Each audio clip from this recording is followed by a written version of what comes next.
One of the most serious threats to Afghanistan's food security is the large-scale outbreak of the Moroccan locust, a voracious insect that can devour crops and pastures in a matter of hours. The locusts have invaded 8 provinces in the north and northeast of the country, where most of the wheat is grown.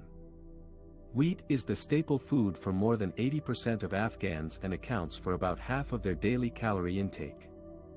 According to the UN Food and Agriculture Organization, FAO, if the locusts are not controlled, they could destroy up to 1.2 million metric tons of wheat this year, or a quarter of the total annual harvest.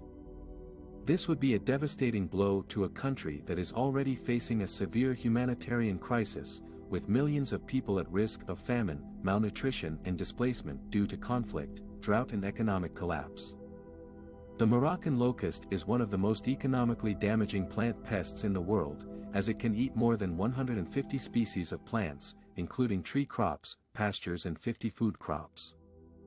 It can multiply rapidly under favorable conditions, such as warm temperatures, moist soil and abundant vegetation.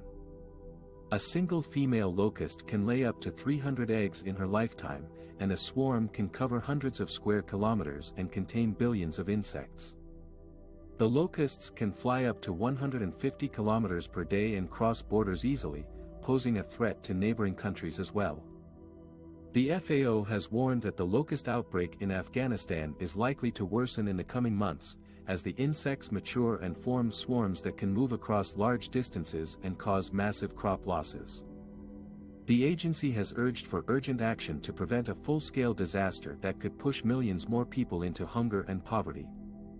However, the locust control efforts in Afghanistan are hampered by several challenges, such as limited availability of pesticides, equipment and trained personnel, as well as insecurity and access constraints in some areas.